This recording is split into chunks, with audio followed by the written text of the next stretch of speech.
बिस्मिल्लाहिर्रहमानिर्रहीम। दिल की धड़कन और फालिज का ताल्लुक, ये बड़ी अहम बात है समझाना। स्पेशली जिस भी मरीज को फालिज हो उसकी ईसीजी जरूर होनी चाहिए, चाहे उसको दिल का, ब्लड प्रेशर का मर्ज हो या ना हो।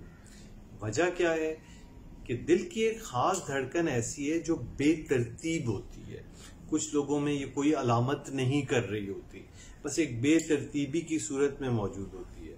जब धड़कन बेतरतीब हो तो दिल एक रिदम में कॉन्ट्रैक्ट नहीं कर रहा होता, यानी एक बार फिर दूसरी मर्तबा फिर तीसरी मर्तबा, ऐसा नहीं है। बल्कि ये बेतरतीबी की वजह से कभी तेज, कभी कम, कभी बहुत तेज, कभी बिल्कुल स्लो, उससे खून का जो दौरानिया दिल से जिस्म की तरफ जा रहा है, इसकी तरफ आता हुआ खून, उसकी स्ट्रीमलाइन फ्लो नहीं होता, तो दिल के अंदर छोटे छोटे क्लॉट बनने के चांसेस होते हैं।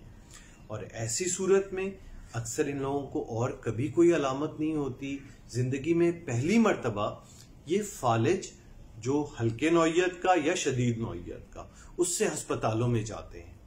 तो इस बात का अंदाजा करने के लिए कि क्या इस फालिज के पीछे वो धड़कन की बेतरतीबी वाला मामला है या नहीं है, जब तक हम ईसीजी नहीं करेंगे 100% हतमी तरीके से हमें इस चीज का अंदाजा नहीं हो सकेगा। और इसका मालूम करना क्यों अहम है, वो इसलिए क्योंकि ऐसी सूरत में आपको खून पतला करने की दवाइयां देनी पड़ती हैं ताकि ये फालिज मजीद ना आए और फर्दर इससे बचाव मुमकिन हो सके।